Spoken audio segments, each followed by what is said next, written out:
है ना, उनका आगमन होता है, तो वहां जो पंचवज्ञ भिक्षु थे, जो एक प्रकार से हमने ये कहानी बार बार सुनी है कि उनको छोड़ चुके थे, ऐसे पंचवज्ञ भिक्षु निर्धार करते हैं कि भाई किसी भी प्रकार का ये यानी उनका सम्मान हम नहीं करेंगे, या फिर यूं कहिएगा कि उनकी किसी भी प्रकार से हम उनको यानी कोई मान सम्मान नहीं देंगे, है ना, ऐसा वो भिक्षु तय कर लेते हैं। और ये सब तय हो जाता है, लेकिन देखिए अभी तक धम्म जो है वो अस्तित्व में नहीं आया है। यानी एक प्रकार से बुद्ध को ही मालूम था कि उन्होंने क्या प्राप्त किया, बाकी किसी को पता नहीं था। ऊपक को चांस था, लेकिन ऊपक ने खो दिया वो चांस, है ना। और जैसे ही बुद्ध नजदीक नजदीक आते गए, वो पंचवक्कीय भिक्षुओं का हृदय जो है वो परिवर्तित हो गया। तो इस पर से हम सोच सकते हैं कि केवल केवल तो केवल यानी केवल बुद्ध के अस्तित्व मात्र से ही, केवल उनके अस्तित्व मात्र से ही वो 5 भिक्षुओं के मन में धम्म चक्र गतिमान हो गया। बुद्ध ने एक भी शब्द अभी तक नहीं कहा। तो वो क्या प्रभाव होगा, क्या काया होगी, वो क्या तेज होगा उनके शरीर के ऊपर में, और किस तरीके से एक प्रकार से उनका अस्तित्व होगा कि उसके दर्शन मात्र से जो लोग थोड़े देर पहले प्लानिंग कर रहे थे कि ये भ्रमक शमन है, इसकी किसी भी प्रकार से हम इसको वंदन नहीं करेंगे, कोई भी पूछेगा नहीं, ये बैठता है तो बैठे, जाता है तो जाए, लेकिन केवल उनके पास में आते आते ही उन सभी लोगों का मन परिवर्तन हो गया और वो उनकी सेवा में लग गए। एक प्रकार से वो उनकी सेवा करने लगे। ये बुद्ध के अस्तित्व का प्रभाव है। ये केवल बुद्ध के अस्तित्व का प्रभाव है। 2500 साल पहले का और 1956 का ये प्रभाव है। बाबा साहब जब खड़े हुए और खड़े होकर उन्होंने नाम लिया कि कौन कौन मेरे साथ में बुद्ध धम्म की दीक्षा लेना चाहते हैं, वो लोग खड़े हो जाइए। भाई और बहनों, सभी लोग खड़े हो गए, केवल बुद्ध के अस्तित्व मात्र से, केवल उनके नाम मात्र से। इतना प्रभाव आज भी हम देखते हैं। तो उस वक्त वो क्या प्रभाव रहा होगा, क्या आभा रही होगी, किस तरीके का वो व्यक्तिमत्व रहा होगा, इसका चिंतन हम थोड़ा करते हैं। इसके बारे में अगर हम सोचते हैं तो निश्चित ही हमारे मन का भी धम्मचक्र गतिमान हो जाएगा। और मैं फिर यहां से वो अर्थ समझेगा कि मैं अष्टांग मार्ग का अवलंब करूंगा। मैं उन 8 बातों को मेरे हमारे जीवन में हम प्राधान्य देंगे। जो 8 बातें बुद्ध के उस ज्ञान से निर्माण हुई थी। और फिर जब वो 5 लोग बुद्ध को याचना करते हैं कि बुद्ध अभी हमें बताइए, तो भाई और बहनों, सर्वप्रथम उन्होंने विशुद्धि मग्ग जो है, विशुद्धि मग्ग उनको समझा कर बताया, है ना। फिर उसके बाद में आर्यष्टांगिक मार्ग जो है वो समझा कर बताया। और फिर सदाचार का मार्ग है वो समझा कर बताया। और उसके बाद उन्होंने शील मार्ग समझा कर बताया। तो ये बातें उन्होंने जिसको धम्मचक्र प्रवर्तन सुक्त जो है उसके नाम से भी हम जानते हैं, ये बातें उन्होंने बताई। इस प्रकार बुद्ध ने पहला जो है धम्म बताया, नहीं क्या। और फिर ये जो आर्य अष्टांगिक मार्ग है, ये आर्य अष्टांगिक मार्ग भाई और बहनों दूसरा तीसरा कुछ कोई नहीं, तो 4 आर्य सत्य का एक भाग है वो। तो 4 आर्य सत्य जो है, जिसमें पहला आर्य सत्य जो है ना, यानी आर्यष्टांगिक मार्ग की उत्पत्ति के बारे में हम देख रहे हैं। जैसे कि मैंने कहा कि उसकी हिस्ट्री हम थोड़ी देखते हैं। तो ये जो है इस प्रवचन में प्रतिपादित किया गया अष्टांगिक मार्ग 4 आर्य सत्य का एक ही भाग है। तो ये 4 आर्य सत्य क्या है? तो पहला आर्य सत्य है दुख, यह प्रथम आर्य सत्य है, दुख, जिसको हम दुख कहेंगे। दूसरा आर्य सत्य जो है वो दुख समुदाय है। दुख समुदाय यानी एक प्रकार से तृष्णा जिसको हम कहेंगे वो है। तीसरा आर्य सत्य है वो दुख निरोध है। और चौथा आर्य सत्य जो है वो दुख निरोधागामी प्रतिपदा यानी आर्य अष्टांगिक मार्ग है। तो ये उसका बैकग्राउंड है।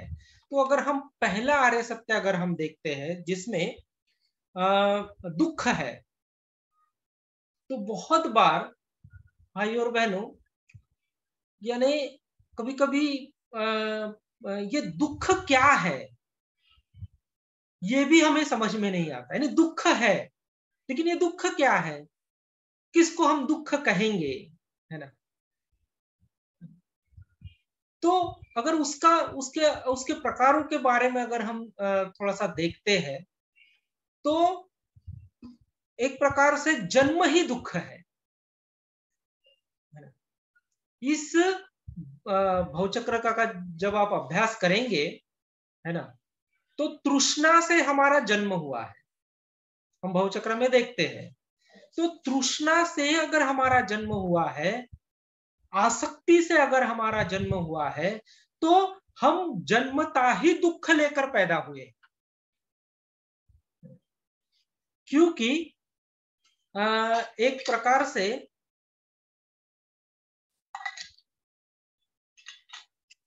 अब देखेंगे कि अगर जन्म से ही हम दुख लेकर पैदा हुए हैं, क्योंकि जन्म से ही वो 3 विष जो है वो हम सभी ने धारण किए हुए हैं। लोभ है, मोह है और द्वेष है। ये 3 विष जन्म से हमने लिए हैं। अब इसका छोटा उदाहरण अगर हम देखते हैं कि एक छोटा बच्चा अगर हम देखते हैं, हम सभी ने वो अनुभव किया होगा। वो यानी उसके मम्मी का दूध पीते रहता है ना, दूध पीते रहता है वो, और दूध पीने के बाद भी उसका पेट भर गया, फिर भी वो पीते रहता है क्योंकि वो उसको अच्छा लगता है, वो उसका फूड है। लेकिन उसका पेट भर गया है और थोड़ा सा भी उसके मदर ने उसको थोड़ा सा दूर किया। अब उसको तो नहीं मालूम है, वो तो छोटा बच्चा है, लेकिन बावजूद उसके वो रोता है।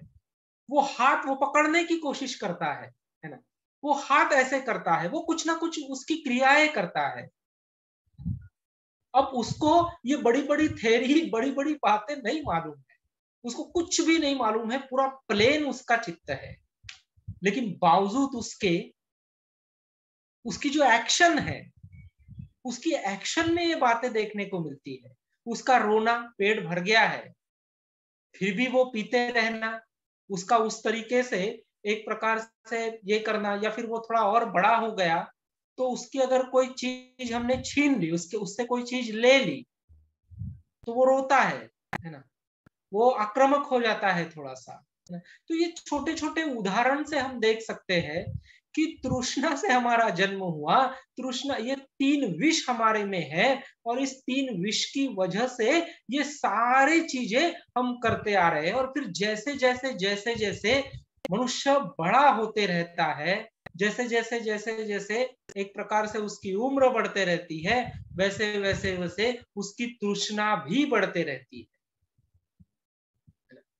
और जितनी ज्यादा तृष्णा हम बढ़ाएंगे, उतना ज्यादा दुख हमारे जीवन में हम खुद ही लेकर आएंगे। उतनी ज्यादा एक प्रकार से अड़चन जो है वो हमारे जीवन में हम खुद ही निर्माण करेंगे, जितनी ज्यादा हम तृष्णा बढ़ाएंगे, है ना? तो बुद्ध यहाँ उस तृष्णा के त्याग की बात कर रहे हैं। तो फिर वो बताते हैं कि अगर लोभ है तो फिर हमने दान की प्रवृत्ति बढ़ानी चाहिए। हमको देते आना चाहिए। जो जो चीज हम दे सकते हैं भाई और बहनों, वो चीज हमने देने के लिए सदैव तैयार रहना चाहिए। सदैव देने के लिए कभी भी आगे पीछे नहीं देखना चाहिए। फिर वो आपका समय होगा, फिर वो आपका पैसा होगा, या फिर आपने खुद डेवलप किए हुए कौशल्य होंगे। जितना भी है उतना देते गए तो जितना देंगे उससे कहीं ज्यादा हमको मिलेगा, कहीं ज्यादा हमको मिलेगा। लेकिन लोभ की प्रवृत्ति इतनी भयानक है कि वो देने नहीं देती, वो संग्रहित करते रहते हैं। कोरोना काल में देखिए कई सारे लोगों ने कई सारा पैसा, कई सारी चीजें संग्रहित की, इकट्ठा करके रखी पूरे जीवन भर। लेकिन कोरोना ने हमें बता दिया कि चाहे पैसा रहो, कितना भी पैसा क्यों ना रहो हमारे पास में, लेकिन पैसे से सांसें खरीदी नहीं जा सकती। इस कोरोना में हमने वो सभी ने देखा है। तो फिर किस बात का लोभ हम करें, किसे संग्रहित करें, कौन सी बातों का संग्रह करें? तो भाई और बहनों, इस दान का संग्रह अगर हम करते हैं, देने का संग्रह अगर हम करते हैं, देने की वृत्ति अगर हम बढ़ाते हैं, तो मेरे ख्याल से सबसे ज्यादा श्रीमंत जिसको हम कहेंगे, मैं पैसों को लेकर नहीं बोल रहा हूं, मैं मन की श्रीमंतों की बात कर रहा हूं। सबसे ज्यादा श्रीमंत व्यक्तिमत्व हमारे सिवाय दूसरे कोई नहीं होंगे इस दुनिया में। 135वीं जयंती बाबा साहब की हमने मनाई। भाई और बहनों, उनके समान देने वाला व्यक्ति मुझे आज तक नहीं दिखा। जितनी मेरी समझ है उस समझ से मैं बोल रहा हूं, इतना जबरदस्त दिया। जिंदा थे तब भी देते रहे, और आज वो हमारे साथ में नहीं है कायिक रूप से, यानी वैचारिक रूप से तो वो हमेशा हमारे साथ में रहेंगे, लेकिन देह रूप से बाबा साहब हमारे साथ में नहीं है। लेकिन बावजूद उसके वो देते ही जा रहे हैं, दे ही रहे हैं। संविधान के माध्यम से ले लो, उनकी किताबों के माध्यम से ले लो, उनके विचारों के माध्यम से ले लो, वो हमारे जीवन में हर दम देने का कार्य ही कर रहे हैं, और हम उसको केवल ले रहे हैं। हम ले रहे हैं, लेकिन भाई और बहनों, थोड़ा चिंतन करना पड़ेगा कि हम देने वाले कब बनेंगे।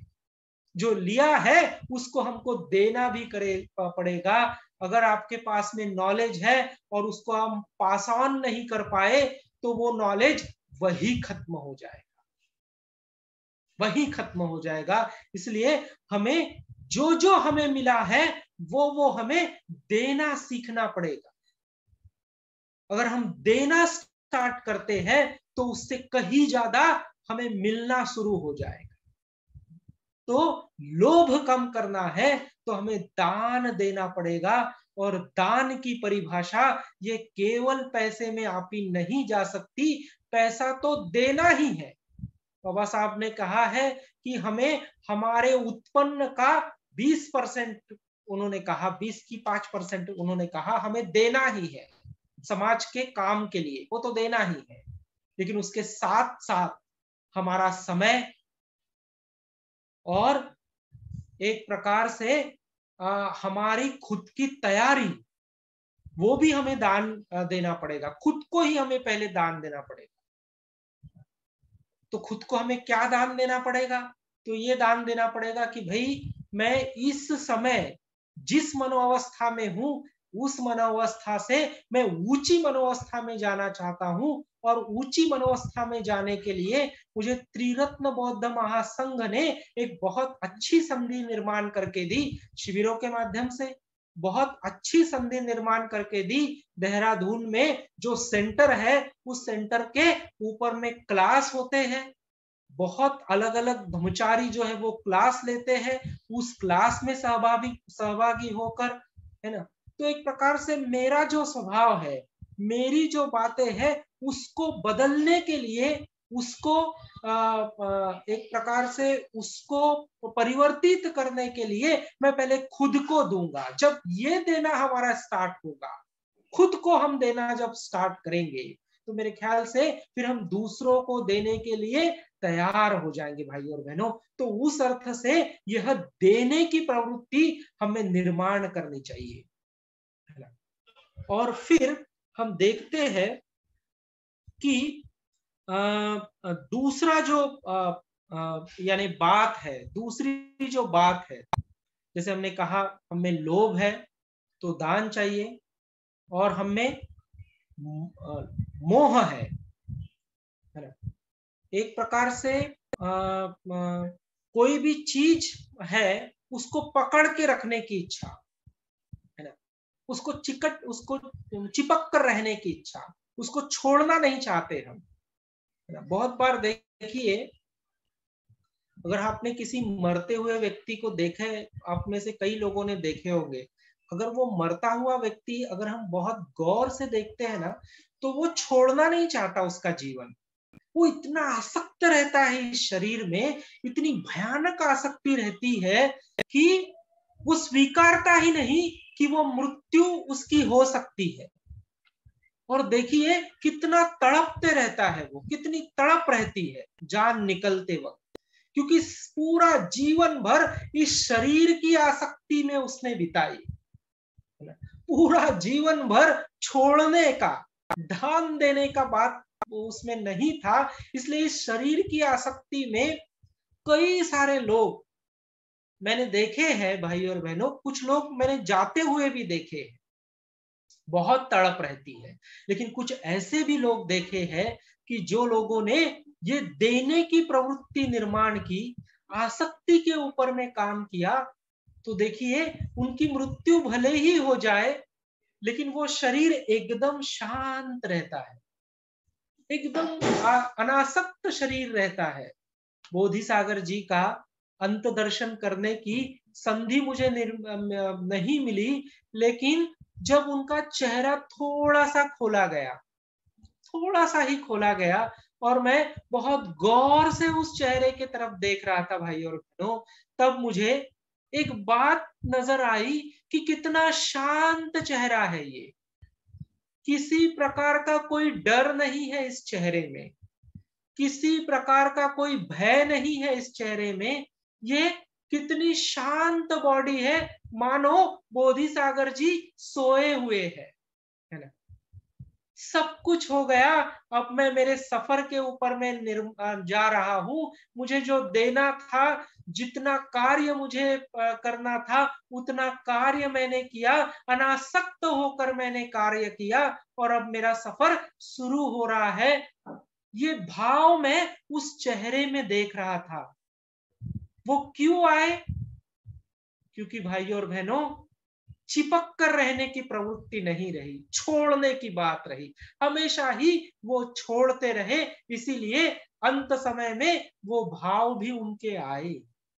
लेकिन हमारे वो भाव नहीं आते, क्योंकि पूरा जीवन भाई और बहनों लेने की ही प्रवृत्ति, चीजों को चिपक कर रहने की ही प्रवृत्ति। ये मेरा घर है, ये मेरी संतान है, ये मेरा पैसा है, ये मेरे लोग हैं, ये मेरा समाज है, इसी में ही हम चिपक कर रहते हैं, इसी में ही, इसी को ही सर्वश्रेष्ठ मानते हैं, लेकिन उसको छोड़ने की कभी कोशिश नहीं करते, है ना।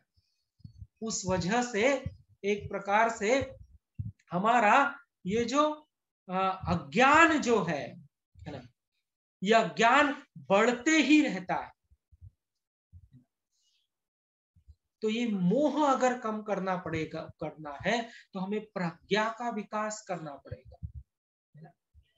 प्रज्ञा जो हमें जैसा है वैसा बताए, जीवन की वास्तविकता से हमें रूबरू कराए। तो भाई और बहनों, जीवन की वास्तविकता एक ही है। आज हम सांस ले रहे हैं और सांस छोड़ रहे हैं। कुछ क्षण के बाद में हम इसे ले पाएंगे या नहीं ले पाएंगे, हमें नहीं पता। यही वास्तविकता है, यही सच्चाई है, दूसरी कोई सच्चाई नहीं है। हमने कितनी पढ़ाई की, हमने कितना पैसा कमाया, हमने कितने एक प्रकार से कितनी सारी चीजें की, कितनी उलाढाल की, कितना हमारे जीवन में हम उलाढाल करते रहे, कितनी सारी चीजें हम हमारे संपूर्ण जीवन में करते रहे। ये सारी बातें जो है भाई और बहनों, ये सारी बातें एक प्रकार से यूं कहिएगा कि हमें उस मोह में ही लेकर जाने वाली रही, हमें चिपकाने वाली ही रही। मैं हूं, मेरा है, मेरा मैंपन बढ़ाने वाली ही रही, लेकिन मेरा मैंपन छोड़ने वाली नहीं रही। ये अज्ञान ही रहा। और जब समय आया जाने का, बहुत करीब है हम जाने के, उस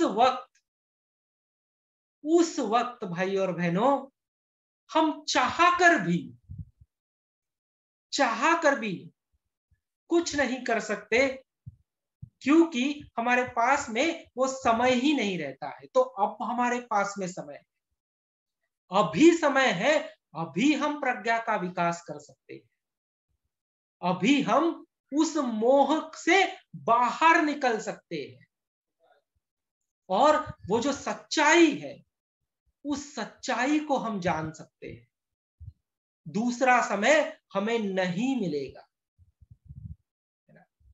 इसलिए इस बात को समझना, इस बात को अंडरस्टैंड करना और फिर उसके अनुसार हमारी दिनचर्या चलाना, और दिन में दिनचर्या चलाते वक्त बार बार ये देखना कि किसी भी प्रकार में अगर हम किसी से बात कर रहे हैं और बात करते वक्त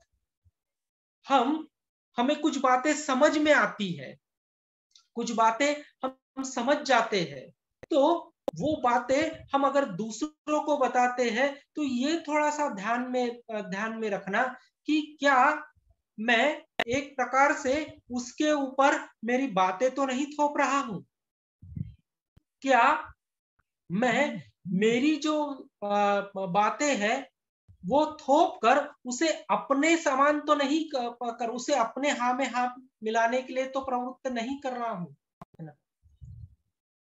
क्या कौन सी चीजें एक प्रकार से मुझे लोभ में लेकर जा रही है? क्या अगर मैं किसी कोई जिम्मेदारी संभाल रहा हूं, फिर वो केंद्र की हो, फिर वो परिवार की हो, या फिर वो किसी भी बात की जिम्मेदारी हो, तो क्या ये जिम्मेदारी मेरा लोभ तो नहीं बढ़ा रही है? वो जिम्मेदारी है, क्या उससे मैं चिपक तो नहीं गया हूं? है ना? तो ये सारी बातों का अगर हम चिंतन करते हैं, छोटी छोटी बातें रहती है, उन छोटी छोटी बातों का चिंतन अगर करते हैं तो धर्म जीवन हमारा बहुत आगे जा सकता है भैया। तो ये जो चिपक के रहने वाली प्रवृत्ति है, पकड़ के रखने वाली चीजें है, इस पकड़ के रखने वाली चीजों को छोड़ना पड़ेगा और प्रज्ञा का विकास करना पड़ेगा हमें। अगर हम प्रज्ञावान होंगे, है ना, तो हम देख पाएंगे, इस जीवन की वास्तविकता को देख पाएंगे, इस जीवन की सच्चाई को देख पाएंगे। जैसे कि मैंने कहा कि बाबा साहब प्रज्ञावान थे, इसीलिए उनकी विद्वत्ता उनके ऊपर में हावी नहीं हुई, विद्वत्ता के ऊपर में बाबा साहब हावी हुए। ये बात बहुत महत्वपूर्ण है। विद्वत्ता उनके ऊपर में हावी नहीं थी, विद्वत्ता के ऊपर में बाबा साहब हावी थे। इसका एक छोटा सा उदाहरण मैं आपको दूंगा कि एक बार वाइसराय के बंगले पर बाबा साहब उनको मिलने गए थे, और वो समर का सीजन था, धूपकाले का ही सीजन था, और वहां आम रखे हुए थे, है ना, बहुत सारे आम रखे हुए थे, और बाबा साहब आम खा रहे थे, और वहां कुछ पत्रकार और बाकी लोग भी बैठे हुए थे। तो वहां दूर पर एक दरबान था। अब वाइसराय का बंगला बोलो तो यानी बड़ा बंगला था, वो दरबान था। वो दरबान को बाबा साहब ने बुलाए और दरबान को बोले कि ऐसा कर, ये जो आम है ये उठा, और उठाकर तू भी खा। तो वो दरबान को तो पहले थोड़ा सी हिचकिचाहट हुई, अरे इतना बड़ा व्यक्तिमत्व, इतने सारे लोग बैठे हैं, मैं तो छोटा आदमी हूँ, और मेरे को आम उठाने के लिए बोल रहे हैं और खाने के लिए बोल रहे। तो वो दरबान दो आम उठाता है, अपने इसमें रखता है और वो जाता है। उसको डांटते बाबा साहब, अरे बोले तू उधर मत जा, यहाँ बैठ और मेरे साथ में खा। और वहां बैठकर उन सारे लोगों के सामने में बैठकर उसको खिलाया, और फिर वो गया। और फिर वहां पर एक उनका नाम मुझे याद नहीं आ रहा, एक व्यक्ति थे, उन्होंने बाबा साहब को पूछा, अरे बाबा साहब आपको कुछ भी नहीं लगता क्या? बोले आप इतने बड़े व्यक्ति, कायदे मंत्री, आप वाइसराय का बंगला है ये, और आप उस छोटे व्यक्ति को अपने साथ में ये आम खिलाने बैठा दिए। तो बाबा साहब का जो जवाब था ना भाई और बहनों, इसलिए मैंने कहा कि विद्वत्ता उनके ऊपर हावी नहीं हुई, वो विद्वत्ता के ऊपर में हावी हुए। ये बात अभी समझेगी। उनको वो जो जवाब दिया, उन्होंने कहा, अरे बोले वो एक व्यक्ति है, बोले, है ना, एक मनुष्य कर कर,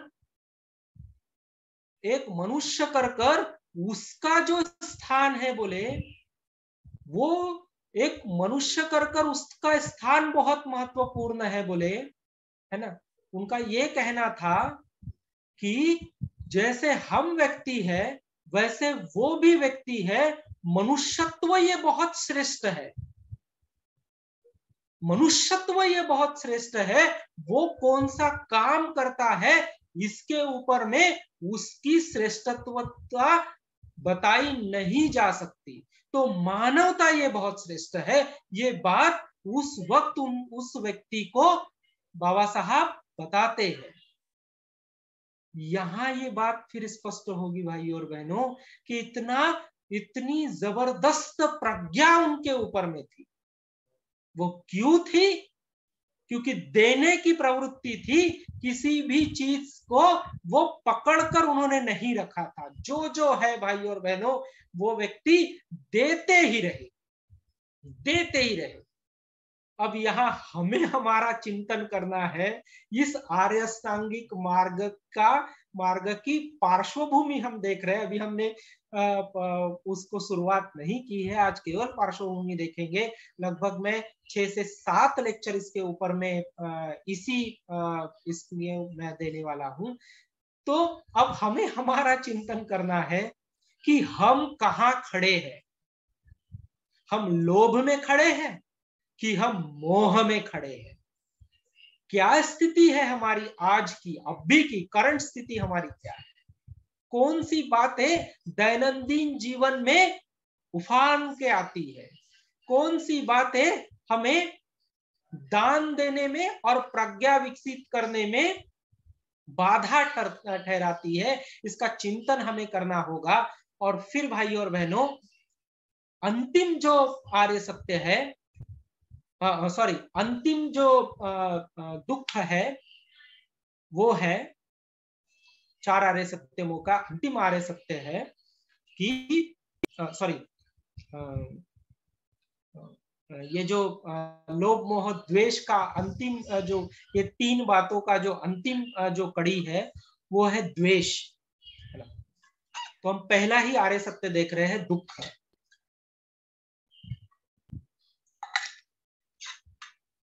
उसकी अंतिम कड़ी जो है वो है द्वेष। अब ये जो द्वेष है, जैसे मैंने कहा, उस बच्चे के छोटे से उदाहरण से आपको लोभ मोह द्वेष ये तीनों बातें इसमें दिखाई देगी। लेकिन ये जो द्वेष है ये द्वेष भी एक प्रकार से यूं कहिएगा कि हमने खुद ही विकसित किया है ना, हमने खुद ही विकसित किया है। और वो कैसे, ये थोड़ी देर में आपको, हम सभी को पता चलेगा। तो उसमें देखिए कि हमें द्वेष क्यों आता है, इसका थोड़ा चिंतन अगर हम करते हैं कि क्यों हमें द्वेष आता है, क्या क्या बात है द्वेष आने की, तो उसमें हमें ध्यान आएगा कि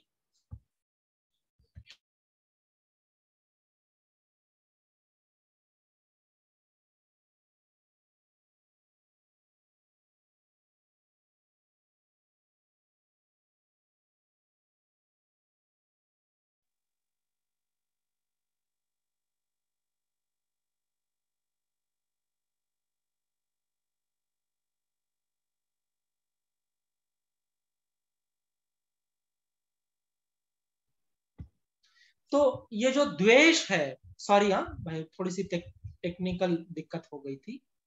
तो ये जो द्वेष है, यानी एक प्रकार से देखिए कि बहुत बार द्वेष क्यों आता है, उसके पीछे का कारण अगर हम देखते हैं तो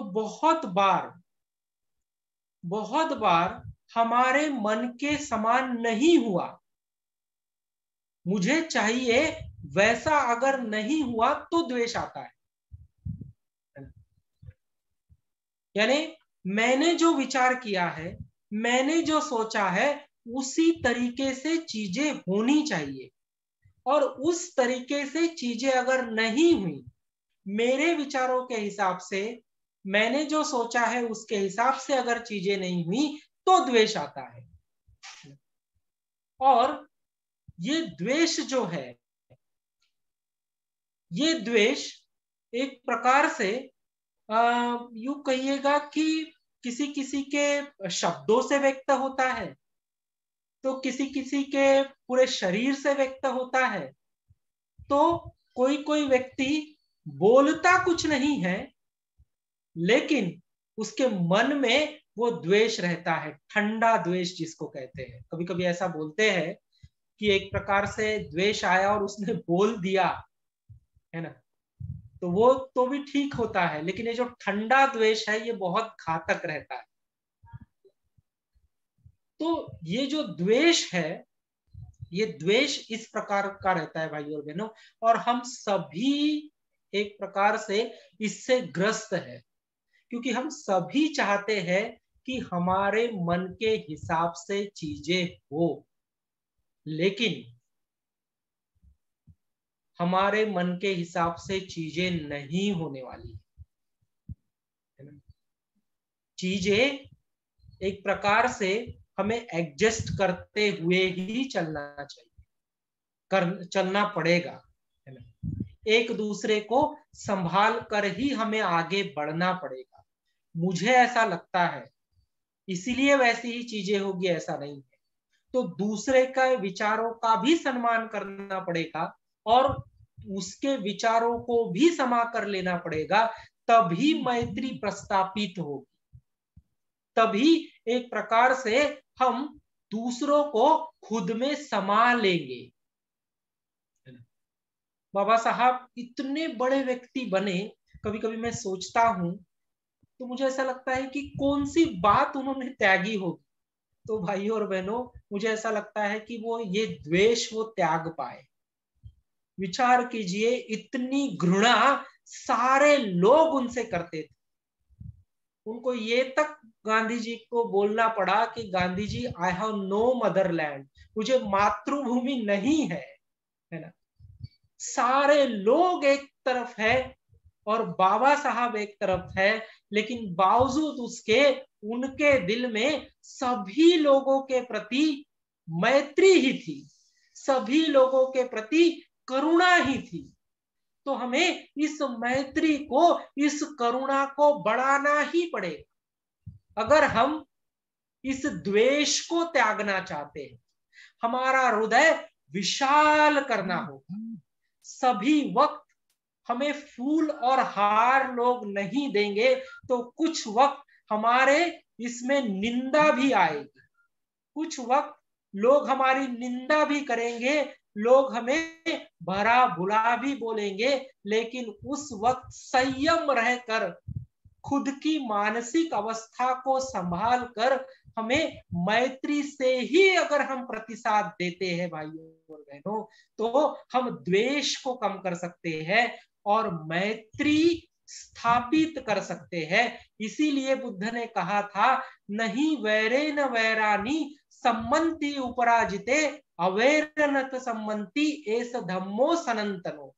वैर वैर से नहीं समाप्त होता है, अवैर से ही वैर समाप्त होता है, यही सनातन धम्म है। अगर ये सनातन धम्म है तो उस सनातन धम्म को स्टैब्लिश करने के लिए, उसको प्रतिपादित करने के लिए, उसको स्थापित करने के लिए हमें हमारे हृदय में मैत्री स्थापित करनी पड़ेगी और उसके बाद हम द्वेष से बाहर आ सकते हैं और हम ही आ सकते हैं। प्रमोद चित्त जी के लिए मैं मैत्री कर कर उनका द्वेष कम नहीं होगा और वो मेरे लिए मैत्री कर कर मेरा द्वेष कम नहीं होगा। मुझे मेरे लिए कार्य करना होगा, उनको उनके लिए कार्य करना होगा। निश्चित ही हम साथ में मिलकर कार्य करेंगे और इस द्वेष से मुक्त होंगे और ये हुआ जा सकता है। संघ में ऐसे अनेक उदाहरण है। तो भाई और बहनों, आप सभी ने, हमने आज एक प्रकार से इसकी पार्श्वभूमि सुनी है। आर्य अष्टांगिक मार्ग कहाँ से निर्माण हुआ, उसके पहले आर्य सत्य के बारे में ही मैं आपको बता पाया। और भी इसके बारे में हम चिंता करेंगे, दूसरा भी सुनेंगे, तीसरा भी सुनेंगे और चौथे के ऊपर में भी हम सुनने वाले हैं। तो आप सभी लोगों ने मुझे बहुत ध्यान से सुन लिया, उस वजह से मैं आप सभी का बहुत बहुत पुनर्नमन करता हूँ, आभार व्यक्त करता हूँ। यहीं रुकता हूँ। नमो बुद्धाय। जय भीम।